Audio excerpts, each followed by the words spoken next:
Welcome back to my channel the soldiers wife. And finally నేను నిన్న live చేశాను కదా, అంటే ఈ మధ్య నా ఛానల్లో నేను లైవ్ చేస్తున్నాను అనమాట. అంటే నేను ముందే కమ్యూనిటీ పోస్ట్ చేస్తే మీకు తెలుస్తుంది. సో నేను నిన్న లైవ్ చేశాను కదా, చాలామంది ఒకే డౌట్ అనమాట. ఆర్మీ వాళ్ళని పెళ్లి చేసుకోవచ్చా, అంటే ఏదైనా రిస్క్ ఉంటుందా, తర్వాత ఆర్మీ వాళ్ళతో పెళ్లి చేసుకున్నాక మన హస్బెండ్తో ఉండడం కుదురుతుందా లేదా అని ఇలా చాలామంది చాలా డౌట్స్ని రేస్ చేశారు. నేను అప్పుడు వాళ్ళకి క్లియర్ అయితే చేశాను, కానీ అంటే ఒకరిద్దరు మాత్రమే నాకు వచ్చిన ఒక 50 మెంబర్స్లో ఒకరిద్దరు మాత్రమే ఈ డౌట్ని రేస్ చేశారు. సరే, ఇలా ఎంతమంది ఉన్నారో ఈ డౌట్ని క్లియర్ చేసేద్దాం మనం అనేసి ఈ వీడియో చేస్తున్నాను. అండ్ ఫస్ట్ ఈ వీడియో స్టార్ట్ చేసే ముందు ప్లీజ్ అండి, నా ఛానల్ని కొత్తగా వచ్చిన వాళ్ళైతే ప్లీజ్ సబ్స్క్రైబ్ చేసుకోండి, ఈ వీడియోని లైక్ చేయడం మర్చిపోవద్దు. అండ్ అలానే నా ఛానల్ని ఒకసారి విజిట్ చేయండి. మీకు ఏ ఏ వీడియోస్ నచ్చినాయో అండ్ మీకు ఎటువంటి వీడియోస్ కావాలో కూడా కామెంట్ చేయండి. అండ్ వీడియోలోకి వెళ్ళిపోదామా? ఒక సిస్టరు, సో నేను ఆర్మీ మని పెళ్లి చేసుకుంటున్నాను, నా లైఫ్ ఎలా ఉంటుంది, మీ లైఫ్ ఎలా ఉంది అని అడిగారు. అలానే నేను చాలా వీడియోస్ చూస్తున్నాను, భయపెట్టేస్తున్నారండి వీడియోస్లో మమ్మల్ని అని అంటున్నారు. నిజంగా ఏం భయపడాల్సిన అవసరం లేదండి. నిజంగా భయం వేస్తే నా వీడియోస్ చూడండి, చాలా వరకు పాజిటివ్గానే ఉంటాయి. నిజం చెప్పాలంటే ఫస్ట్లో నేను కూడా మీ అందరిలా భయపడేదాన్నే. అంటే నాకు కూడా భయం వేసింది. నార్మల్గా ఆల్వేజ్ చిన్నప్పటి నుంచి ఒకే చోట ఉన్నా సరే, మేము కొట్టుకున్నా తిట్టుకున్నా సరే ఒకేసారి మా ఇద్దరికి పెళ్ళి అనేసరికి కొంచెం నాకు ఏంటి పెళ్ళ మా ఇద్దరిగా, తను నార్మల్గా మన ఇంట్లో వాడైనా సరే, మన ఇంట్లో నా వరకు మా ఇంట్లో ఉండి ఏదైనా పని చేసుకుని మనం ఇద్దరం కలిసి ఉండడం అలా అయితే ఓకే, కానీ ఆర్మీ అంటే నాకు భయం వేస్తుంది అని అన్నాను. అప్పుడు నన్ను అవేసి కూర్చోబెట్టి చెప్పారు, ఆర్మీ అంటే ఏముండదు, ఏమి ఇబ్బంది పడకు, అంటే మా అన్నీ నా గురించి ఆలోచించే కదా చేసేది, నేను ఒక్కగానొక్క చెల్లెల్ని ఆర్మీ వాళ్ళకి ఇస్తే ఎలా ఉంటుంది ఏంటి అని తనకు ఉండదా, అండ్ మా వారికి సంబంధించినంత వరకు చాలా వరకు కొంచెం సేఫ్గానే ఉన్నాం కాబట్టి సరే అని నేను ఈ పెళ్ళికి ఒప్పుకున్నాను అనమాట. ఎంతో భయాలని పెట్టుకునే నేను ఈ పెళ్ళిని ఒప్పుకున్నానండి. నిజం చెప్పాలంటే అంటే ఇప్పుడు మీరున్న స్టేజ్లోనే, అంటే ఆ స్టేజ్ నుంచి నేను కూడా వచ్చాను. సో నేను ఎక్స్పీరియన్స్ చేసిన దాన్ని మీరు చెప్తుంటే నాకు కూడా అవన్నీ ఆ మెమరీస్ అన్నీ గుర్తొస్తున్నాయి. అంటే నేను అలా భయపడ్డానా అని కూడా నాకు గుర్తులేదన్నమాట ఇప్పుడు మీరు చెప్పేంతవరకు. అలా అంటే మర్చిపోయాను నేను ఆ విషయాన్ని. ఆర్మీ లైఫ్ ఎలా ఉంటుందంటే, నార్మల్గా ఆర్మీ మ్యాన్కి ఫీల్డ్, పీస్, మినీ పీస్ అని 3 పార్ట్స్గా పోస్టింగ్స్ వేస్తారనమాట. పీస్లో అయితే 3 years ఉంటుందన్నమాట. తర్వాత ఫీల్డ్లో అయితే 2 years, మినీ ఫీల్డ్ అయినా 2 years. ఫస్ట్ మనం పీస్ గురించి మాట్లాడుకుందాం. అవేస్కి పెళ్ళి అయ్యాక పీస్లోనే ఉన్నాం మేము.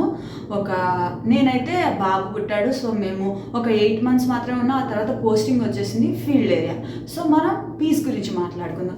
ఆ 8 months నేను నిజంగా ఎంత కోపం వచ్చిందంటే, అంటే నార్మల్గా మేము లీవ్ నుంచి వచ్చాము. సో నెక్స్ట్ డే ఆయనకి ఇంటర్వ్యూ అయ్యాక తర్వాత నాకు ఆయన కనిపించలేదు. అంటే ఎలా అంటే డ్యూటీస్. నేను చిన్న బాబుతో వచ్చాను, నా బాబు 3 months బాబు. అత్తయ్య ఉన్నారు, కొంచెం మేనేజ్ అయిపోయింది 1 month వరకు. అత్తయ్య వెళ్ళిపోయాకైతే ఇంకా నరకం. నేనైతే డిప్రెషన్లో కూడా వెళ్ళిపోయానండి, అంత భయం వేసేసింది నాకు. అండ్ అంటే తను డ్యూటీస్ ఉంటానే ఉంటాయి, అస్సలు ఆయనకి నార్మల్ టైంలో కూడా ఫ్రీ దొరకదు. పీస్ అయినా సరే రిస్క్ ఉండదు, కానీ డ్యూటీసే. మాకు టైం ఇచ్చే ఛాన్స్ కూడా ఉండదు. కొంచెం టైం కూడా తను మాకు కేటాయించేవారు, కానీ మాకే అనిపించేది తనకి రెస్ట్ ఉంటే బాగుండు, మరీ రెస్ట్ లేకుండా డ్యూటీస్ చేస్తున్నారు అనేసి. సరే, duties morning duty, afternoon duty. వీక్లో సరే నైట్ అయినా మనతో ఉంటారులే అనుకుంటే నైట్లో 3 days డ్యూటీస్ పడిపోయేవి. సరే నైట్ డ్యూటీస్ ఉన్నాయి, సరే మార్నింగ్ ఫ్రీగా ఉంటారులే అనుకుంటే అది కూడా కాదు. ఇప్పుడు మార్నింగ్ డ్యూటీ చేసి వస్తారు, డ్యూటీస్ చేసి వచ్చాక మళ్ళీ వెంటనే నైట్ డ్యూటీకి వెళ్ళిపోతారు, మళ్ళీ మార్నింగ్ వస్తారు, మళ్ళీ వెంటనే నైట్ డ్యూటీస్కి వెళ్ళిపోతారు. ఇలా ఎంత అంటే అంత ప్రెషర్ అనమాట వాళ్ళ డ్యూటీస్లో. పైగా ఏంటంటే ఒక్కొక్క డ్యూటీకి ఒక్కొక్క యూనిఫామ్ అండి, సేమ్ యూనిఫామ్ ఉండదు. మళ్ళీ వాళ్ళ డ్రెస్సింగ్ అదంతా కరెక్ట్గా ఉండాలి, ఏది తేడాగా ఉండకూడదు. అందుకని ఏ డ్రెస్కి కావాల్సినవి ఆ డ్రెస్కి మనం సెట్ చేసి అలా పెట్టేయాలి. సో తను వెంటనే డ్యూటీ అన్న వెంటనే అంటే 1 day బిఫోర్ మనకి కమాండ్ చేస్తారు, అంటే ఈ డ్యూటీ ఉంటుందని. సడన్గా డ్యూటీస్ కూడా వేస్తారు. సో అందుకని అన్నీ వాళ్ళకి సంబంధించినవి మనం ఒక కబోర్డ్లో పెట్టేస్తే వాళ్ళు అప్పటికప్పుడు మనల్ని డిస్టర్బ్ చేయరు. మ్యాక్సిమం ఆర్మీ లైఫ్ ఏంటంటే వైఫ్ని ఎంత బాగా చూసుకుంటారంటే వాళ్ళు వైఫ్ని మ్యాక్సిమం డిస్టర్బ్ చేయరు, వాళ్ళ పని వాళ్ళే చేసుకుంటారు. అంటే వాళ్ళ ట్రైనింగ్లో ఉన్న డిసిప్లిన్ వల్ల ఏమో తెలియదు కానీ వాళ్ళు మ్యాక్సిమం వాళ్ళ పనిని వాళ్ళే చేసుకోవడానికి ఇష్టపడతారనమాట. వాళ్ళ డ్రెస్ వాళ్ళే ఐరన్ చేసుకుంటారు అండ్ వాళ్ళకి సంబంధించినవన్నీ ఒక చోట ఆర్గనైజ్ చేసుకుని ఉంటారు. వాళ్ళు తినే ప్లేట్ కూడా వాళ్ళే క్లీన్ చేసేసుకుంటారండి. అంత డిసిప్లిన్గా ఉంటారు. ఇలా ఉంటుంది అనమాట. అంటే పీస్లో కూడా పీస్ ఉండదు, అలా ఉంటుంది అనమాట లైఫ్. మ్యాక్సిమం ఫ్యామిలీకి అయితే టైం దొరకదు. సండే టైంలో టైం ఉన్నా సరే డ్యూటీ పడుతుంది. ఆఫ్టర్నూన్ అయినా డ్యూటీ పడుతుంది, లేదంటే మార్నింగ్ అయినా డ్యూటీ పడుతుంది. సండే కూడా సడన్గా మేము బయటికి వెళ్ళే ప్రోగ్రామ్ పెట్టుకున్నా సరే 1 గంటలో వెళ్ళి వచ్చేసేవాళ్ళు. ఎందుకంటే తనకు ఫోన్ వచ్చేసేది అనమాట, త్వరగా రా డ్యూటీ ఉంది అనేసి. ఎంత కోపం వచ్చేసేదంటే నాకు, పీస్లో ఉన్నా సరే పీస్ఫుల్గా ఉండేవాళ్ళం కాదు, అలా ఉండేదన్నమాట. ఆ తర్వాత ఇప్పుడు అయాస్కి హెల్త్ బాగోలేదు. ఒకసారి హెల్త్ బాగోకపోతే వాడికి పళ్ళు వస్తూ ఉన్నాయన్నమాట. 6 days, అరౌండ్ 6 days వాళ్ళు ఫీవర్ పడడం, మేము ఎంహెచ్కి వెళ్ళడం, తను చూపించుకోవడం, తర్వాత తీసుకురావడం, మళ్ళీ తను డ్యూటీకి వెళ్ళిపోవడం, ఇదే ఉండే అనమాట. సో అయాస్కి హెల్త్ బాగోలేదు. అరౌండ్ 6 days వాడికి బాగోలేదు అనమాట. అయితే ఎంత ఇబ్బంది పడ్డానంటే నేను వాడిని ఒక్కదాన్నే మేనేజ్ చేసుకోలేకపోయాను. అత్తయ్య కూడా అప్పటికి వెళ్ళిపోయారనమాట. కానీ ఒకటి మాత్రం నిజం ఉందండి, సరౌండింగ్స్లో ఎంతమంది ఉన్నారో మన ఆంధ్ర వాళ్ళనే వెతుక్కోవద్దు. నేను చెప్తున్నా కదా, ఆంధ్ర వాళ్ళని ఎత్తుకోవద్దు. ఎందుకంటే అన్ని చోట్ల ఆంధ్ర వాళ్ళు ఉంటారని గ్యారంటీ లేదు, సరేనా? సరౌండింగ్స్లో ఎంతమంది ఉంటే వాళ్ళు ఏ సైడ్ అయినా, నార్త్ అయినా మన సౌత్ అయినా ఎవరైనా సరే వాళ్ళతో కొంచెం ఫ్రెండ్షిప్గా ఉండడానికి ట్రై చేయండి మీరు. ఎందుకంటే ఏదైనా ఇంపార్టెంట్ వర్క్ వచ్చినప్పుడు, అంటే నేను అప్పుడు స్టార్టింగే కాబట్టి అయాస్కి ఫీవర్ వచ్చింది. సో ఎంహెచ్ వెళ్ళడానికి నా దగ్గర అవేస్ లేదు. ఆయనకి సడన్గా పంజాబ్ డ్యూటీస్ వేశారనమాట. సో నేను ఒక్కదాన్ని వాడిని మేనేజ్ చేసుకునేదాన్ని, ఏడ్చేసేదాన్ని అనమాట, ఇలా బాగోలేదు అది ఇదని. కానీ అవేస్కి చెప్పలేదు ఏ రోజు, ఎందుకంటే తను అసలు డ్యూటీలో ఉంటారు కదా, ఇంకా ప్రెషర్ అయిపోతుందని అవేస్కి ఏ రోజు చెప్పలేదు. ఇది మాత్రం గుర్తుంచుకోండి, వాళ్ళ డ్యూటీనే బాగా హై ప్రెషర్ డ్యూటీ. సో మనం ప్రతి విషయం చెప్పి వాళ్ళని ఇబ్బంది పెట్టకూడదు, సరేనా? చాలా మ్యాక్సిమం మనం చేసుకునే పనులు ఉంటాయి. వెజిటేబుల్స్ తెచ్చుకోవడం, కట్ చేసుకోవడం, మనం వండుకోవడం, అండ్ చుట్టుపక్కల వాళ్ళతో కొంచెం బాగా మాట్లాడితే ఏంటంటే మన వాళ్ళతో ఫ్రెండ్షిప్. సో మ్యాక్సిమము చుట్టుపక్కల వాళ్ళతో ఫ్రెండ్షిప్ చేయండి, ఎందుకంటే అవసరం ఉన్నప్పుడు వాళ్ళే మనకు పనికి వస్తారు, సరేనా? అండ్ ఇలా చాలా ఇబ్బందులు పడ్డామండి మేము పీస్లో ఉన్నప్పుడే. తర్వాత ఫీల్డ్ పోస్టింగ్ వచ్చింది. అంటే పీస్లో ఉన్నప్పుడు ఇలా చాలా ఇబ్బందులు పడ్డామండి. తర్వాత ఫీల్డ్ పోస్టింగ్ వచ్చింది. ఫీల్డ్ పోస్టింగ్ వచ్చాక నేను ఆయన దగ్గరికి వెళ్ళడానికి అరౌండ్, తర్వాత ఫీల్డ్ పోస్టింగ్ అన్నాను కదా, ఫీల్డ్ పోస్టింగ్ ఏంటంటే మనకి మినీ ఫీల్డ్ అనమాట. అందుకని ఇక్కడ క్వార్టర్స్ అవైలబుల్గా ఉన్నాయి. కానీ చిన్న బాబుతో రావడం అది కొంచెం రిస్క్ అయిన విషయమే. కానీ ఏంటంటే మా పర్సనల్ ఇష్యూస్ అలా ఉన్నాయి, రావాల్సి వచ్చింది. సో వచ్చేసాను అనమాట. అండ్ తర్వాత ఏంటంటే పర్సనల్ ఇష్యూ అంటే ఏం లేదు, మ్యాక్సిమం మనం మన హస్బెండ్ని వదిలి ఉండలేము. సో వచ్చేసాం అంతే. తర్వాత ఏంటంటే మినీ ఫీల్డ్ కదా, మినీ ఫీల్డ్ ఇక్కడ విశేషాలు అనమాట. ఇక్కడ ఒక ఇది రిస్కా, మినీ ఫీల్డ్ అంటే రిస్కా కాదా ఇది చెప్తాం ఇప్పుడు. ఫస్ట్ మినీ ఫీల్డ్ అంటే రిస్క్ ఏమి ఉండదు, రిస్క్ ఉండదు అంటే రిస్క్ ఉండదు అని కూడా కాదు. ఎందుకంటే ఇక్కడ అంతా కొండ మీద, వాళ్ళ డ్యూటీ చేయాలంటే కొండ దిగి చేయాలి. అంటే ఒక్కొక్కసారి మనుషులతో రిస్క్ ఉంటుంది ఫీల్డ్లో, కానీ మినీ ఫీల్డ్లో మన ప్రకృతితో రిస్క్ అనమాట. ఇదంతా అడవి ఏరియా, ఇక్కడ వర్షాలు చలే ఉంటుందన్నమాట. ఇక్కడ వర్షాలు పడితే పిడుగులు డైరెక్ట్గా వచ్చి ఇక్కడే పడతాయి.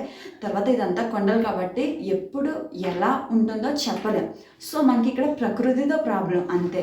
సో వీళ్ళ డ్యూటీస్ అంటారా, పీస్ఫుల్గా ఉంది డ్యూటీస్ చేసి వస్తారు, ఇంటికి వస్తారు, మాకు టైం ఇస్తారు, చాలా బాగుంటుంది లైఫ్. కానీ ఏంటంటే మనం బయటికి వెళ్ళేంత ఛాన్స్ ఉండదు ఇక్కడ, ఎందుకంటే కొండ దిగి వెళ్ళేటప్పటికి ఇంకా అయిపోద్ది అనమాట సర్వీసు. మ్యాక్సిమం వీళ్ళకి అలవాటు అయిపోతుంది ఆ వయసు వాళ్ళకి. ఆయన మార్నింగ్ టు ఈవినింగ్ దాకా కొండ దిగుతూ ఉంటారు, ఎక్కుతూ ఉంటారు, ఇదే డ్యూటీలో. సో ఆయనకి అలవాటు అయిపోద్ది. ఇప్పుడు నాకు కూల్ డ్రింక్ కావాలి అని ఆయన అంటారు, అయితే ఇప్పుడు కొండ దిగాలి కదా ఎందుకులే ఇంకంటాను, పర్లేదు నేను వెళ్ళొచ్చేస్తానని ఈజీగా ఏటో పక్కన ఉన్నట్టు వెళ్ళిపోతారనమాట. నాకు అర్థం కావాలి. మేము ఇక్కడికి వచ్చి 1.5 months లేదంటే 2 months అయింది అనుకుందాం, నేను 3 times అంటే 3 times బయటకు వెళ్ళానండి. ఇలా ఉంటుంది అనమాట. ఇంకోటి ఏంటంటే ఆర్మీ వాళ్ళతో ప్రాబ్లం అని చెప్పను, జర్నీ అంటే నాకు జర్నీ పడదు. సో నాకు అది ప్రాబ్లం. కానీ మన హస్బెండ్ లేకుండా ఉండలేదు. సో ఆ ప్రాబ్లం ఈ ప్రాబ్లం చాలా పెద్దది కాబట్టి జర్నీ చేసేస్తాం, ఎలాగైనా చేసేస్తాం. మినీ ఫీల్డ్, సో జర్నీ ఒకటే ఇష్యూ. మినీ ఫీల్డ్లో ఇదేనండి ప్రాబ్లం, ఏముండదు ప్రాబ్లం. సో మనం ప్రకృతితోనే ప్రాబ్లం అనమాట. వీళ్ళ డ్యూటీస్ కూడా చాలా అంటే చాలా బాగుంటాయి. మ్యాక్సిమం ఫ్యామిలీకే టైం ఇస్తారు. తర్వాత ఫీల్డ్ గురించి మాట్లాడుకుందాం. ఫీల్డ్ అంటే ఫుల్ ఫీల్డ్, అక్కడ ఫ్యామిలీస్ పెట్టుకోవడానికి ఛాన్స్ ఉండదు. ఒక 2 ఇయర్స్ పాటు మనం ఇంట్లోనే ఉండాలి. ఒక 2 ఇయర్స్ మనం ఇంట్లోనే ఉండాలి. సో ఆయన ఫీల్డ్లో ఉంటారు. ఫీల్డ్ అంటే కొంచెం రిస్క్, మనం జాగ్రత్తగా ఉండాలి. అని కొంతమందికి ఇలా అవుతుందని, అందరికీ ఇలా అవుతుందని లేదు. సో మనం మ్యాక్సిమం పాజిటివ్గానే ఉండాలి. సరేనా అండి. ఇప్పుడు ఈయనకి వచ్చింది మినీ ఫీల్డ్ కాబట్టి మేము మినీ ఫీల్డ్లో ఉన్నాం. తర్వాత పీస్ వస్తుంది. సో పీస్ అంటే నార్మలే. ఇంక మనకున్న మైనస్ ఏంటంటే మన స్టేట్లో కాకుండా మొత్తం అన్ని స్టేట్లు మాత్రం తిరగాలి. మనం మన ఫ్యామిలీని ఉంచుకోవచ్చా అంటే అత్తయ్యని ఉంచుకోవచ్చు, మావయ్యని ఉంచుకోవచ్చు, అమ్మని ఉంచుకోవచ్చు. ఎందుకంటే చిన్నపిల్లల తల్లులు ఉంటారు. సో ఎవరినైనా ఉంచుకోవచ్చు. కానీ ఒకటి ప్రాబ్లం, అంత ఏజ్డ్ పర్సన్స్ మనతో ట్రావెల్ చేయలేరు. అది మెయిన్. మా అత్తయ్య వచ్చారు, 1 మంత్ ఉన్నారు, కానీ ఇక్కడ సర్వైవ్ చేయలేపారు. ఎందుకంటే ఇక్కడ అందరూ కలిసి ఉంటారని లేదు. మనం వెళ్ళి వాళ్ళు నలుగురు కూర్చుని ఉంటే మనం వెళ్ళి వాళ్ళతో మాట్లాడాలి. వాళ్ళు వచ్చి మనతో మాట్లాడరు. అంటే మనం వాళ్ళతో ఫ్రెండ్షిప్ చేసుకోవాలి. సో మనం వాళ్ళలో మింగిల్ అవ్వాలి. సరేనా. అప్పుడే అంటే కానీ ఏంటంటే మన ఊరంతా ఫ్రీగా అయితే ఇక్కడ ఉండదండి. మనం కావాల్సినప్పుడు వెళ్ళి కొనుక్కోవడం చేసుకోవడం అనేది ఉండదు మ్యాక్సిమం. ఎందుకంటే మనకు తెలియని ప్లేస్ కాబట్టి ఉండదు. మన హస్బెండ్ రావాలి, ఏదైనా తెచ్చుకోవాలి అంటే అన్న ఫీలింగే ఉంటుంది. మినీ ఫీల్డ్లో అయితే ఏమైనా కావాలంటే ఆయనే తీసుకురావాలి, బయటికి వెళ్ళాలంటే ఆయనే వెళ్ళాలి, ఇంతే. కానీ పీస్లో మాత్రం చాలా బాగుంటుంది. మనం వెళ్ళి ఏదైనా పర్చేస్ చేయగలము. అంటే 3 ఇయర్స్ ఉంటాం కాబట్టి పీస్లో మనకు అలవాటు అయిపోద్ది. ఇవేనండి ప్రాబ్లమ్స్. ఏమి ఉండవు ప్రాబ్లమ్స్ ఆర్గ్యుమెంట్తో. నేను చెప్తున్నాను కదా, ఉన్నంతకాలం బీ పాజిటివ్, అంతే. పాజిటివ్గా ఆలోచించడానికే ట్రై చేయండి, నెగిటివిటీలోకి వెళ్ళొద్దు. సో ఇప్పటి వరకు నేను పాజిటివ్గానే ఉన్నాను. సో మీరు కూడా పాజిటివ్గానే ఉండండి. చెప్పాను కదా, మనం మెయిన్ స్ట్రాంగ్గా ఉండాలి. ఎందుకంటే ఎప్పుడు ఎక్కడ ఆయనకి డ్యూటీస్ వేస్తారో తెలీదు. సో వాళ్ళ డ్యూటీస్ కానీ వెళ్ళిపోతారు. సో మనమే మన ఇంటిని మేనేజ్ చేసుకోవాలి. ప్రతి చిన్న విషయాన్ని వాళ్ళకి చెప్పకూడదు. ఎందుకంటే వాళ్ళు వేరే చోట ఎక్కడ ఉంటారు కాబట్టి వాళ్ళు కంగారు పడతారు అన్నమాట. అండ్ మనకు ప్రాబ్లం అంటే ఏదైనా ఉంటుందంటే వీళ్ళతోనే ప్రాబ్లం అండి. ఏంటంటే అత్తని కానీ అమ్మని కానీ తెచ్చుకోండి మీరు వెళ్ళే వాళ్ళైతే. లేదంటే చాలా ఇబ్బంది అయిపోద్ది. వీళ్ళతోటి మెయిన్ మనం ఏమీ చేయలేము అనమాట. థ్యాంక్స్ ఫర్ వాచింగ్ అండి. థ్యాంక్స్ ఫర్ వాచింగ్ అండి. నా ఛానల్ని సబ్స్క్రైబ్ చేసుకోవడం మర్చిపోవద్దు. అలానే ఇలాంటి ఏమైనా డౌట్స్ ఉంటే నాకు కామెంట్ చేయండి.